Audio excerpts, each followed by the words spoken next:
स्वामी विवेकानंद जी महाराज जी का अमृत वचन।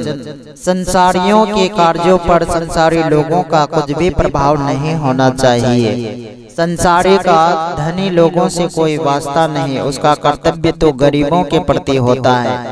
उसे निर्धनों के साथ प्रेम पूर्ण व्यवहार करना चाहिए और अपनी समस्त शक्ति लगाकर सहर्ष उनकी सेवा करनी चाहिए।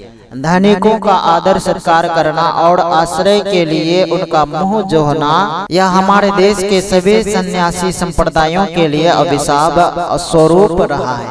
सच्चे सन्यासी को इस बात में बड़ा सावधान रहना चाहिए और इससे बिल्कुल बचकर रहना चाहिए। इस प्रकार का व्यवहार तो वेश्याओं के लिए उचित है, न कि संसार त्यागी सन्यासी के लिए।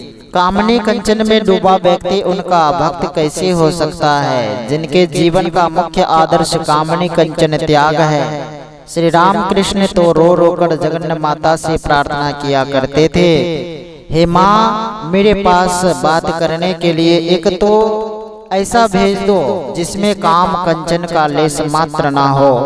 संसारी लोगों से बात करने में मेरा मुंह जलने लगता है। वे यह भी कहा करते थे, मुझे अपवित्र लोगों का स्पर्श तक सहन नहीं होता।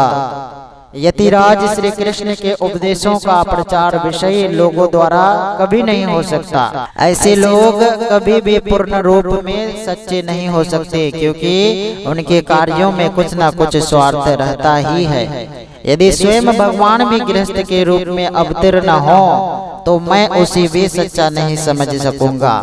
जब कोई गृहस्थ नेता पद पर प्रतिष्ठित होता है तो वह आदर्श की ओट में अपना ही स्वार्थ साधन करने लगता है और फल यह होता है कि वह संप्रदाय बिल्कुल सरसा जाता है।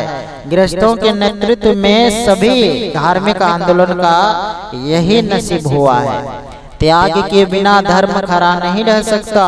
एक सन्यासी और एक गृहस्थ के विभिन्न कर्तव्यों का विवेचन करते हुए स्वामी जी ने कहा, एक सन्यासी जब तक सर्वोच्च पद पर न पहुंच जाए अर्थात परमहंस न हो जाए तब तक उसे गृहस्थों द्वारा दिए हुए भोजन बिछावन आदि के उपयोग से बचना चाहिए। उनके प्रति घृणा की भावना से नहीं अपितु अपने बचाव के लिए गृहस्थ को चाहिए कि वे सन्यासी को नमो नारायण कहकर नमस्कार करे और सन्यासी को उसे आशीर्वाद देना चाहिए। विशालतम पर्वत और राई में, सूर्य और जुगनों में, सागर और सरिता में जितना अंतर होता है उतना ही विशाल अंतर सन्यासी और गृहस्थ में होता है। श्री सद्गुरु महाराज की जय।